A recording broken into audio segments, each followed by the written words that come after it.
کافی پرانی بات ہے کہ ایک لڑکا ہوا کرتا تھا جس کا نام سنی تھا۔ اس کا کام گاؤں والوں کی بکریوں کی دیکھ بھال کرنا تھا۔ وہ بکریوں کو چرانے جنگل لے کر جایا کرتا تھا۔ سنی بہت شرارتی تھا۔ ایک دن جب بکریاں گھاس کھا رہی تھیں اور وہ قریب بیٹھے ان کو دیکھ رہا تھا تو اسے ایک شرارت سوجی۔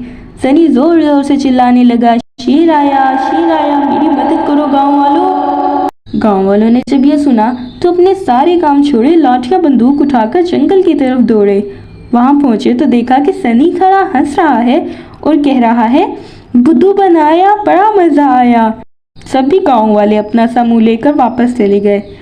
ابھی کچھ دن گزرے تھے، سنی کو پھر سے یہی شرارت سوجی۔ وہ چلانے لگا، میری مدد کرو گاؤں والوں، شیر آیا، میری مدد کرو۔ گاؤں والے پھر سے لاٹھیاں بندوقیں اٹھائے جنگل کی طرف بھاگے۔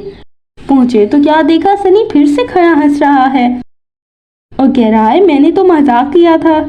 اس دفعہ تو گاؤں والے غصے سے لال پیلے ہو گئے اور فیصلہ کر لیا کہ وہ پھر سے کبھی سنی کی باتوں میں نہیں آئیں گے۔ چند دن گزرے ہوں گے، جب سنی بکریوں کو چرا رہا تھا وہاں سچ مچ میں شیر آ گیا۔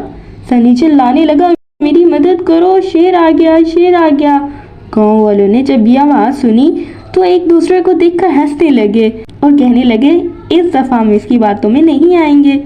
ادھر شیر نے بکریوں پر حملہ کیا، ایک کے بعد دوسری اور پھر تیسری، اس طرح ساری بکریاں چیر پھاڑ دی اور آخر میں سنی پر بھی حملہ کر دیا اور اس کو شدید زخمی کر دیا۔ جب شام ہوئی اور سنی واپس نہیں آیا تو گاؤں والے کچھ پریشان ہوئے۔ اسے ڈھونڈتے ڈھونڈتے جنگل پہنچے تو کیا دیکھا کہ تمام بکریاں مر چکی ہیں اور سنی شدید زخمی ہے۔ وہ سنی کو اٹھا کر گاؤں لائے اور اس کی دیکھ بھال کی۔ سنی نے اس حادثے سے سیکھا، وہ کبھی ایسی شرارت دوبارہ نہیں کرے گا، اور ہاں، اب وہ جھوٹ بھی نہیں بولے گا، کیونکہ جو بار بار جھوٹ بولتا ہے اس کی بات کا اعتبار ختم ہو جاتا ہے۔ Thanks for watching this video. You can also subscribe our channel by hitting the subscribe button below. Share this video with your family and friends.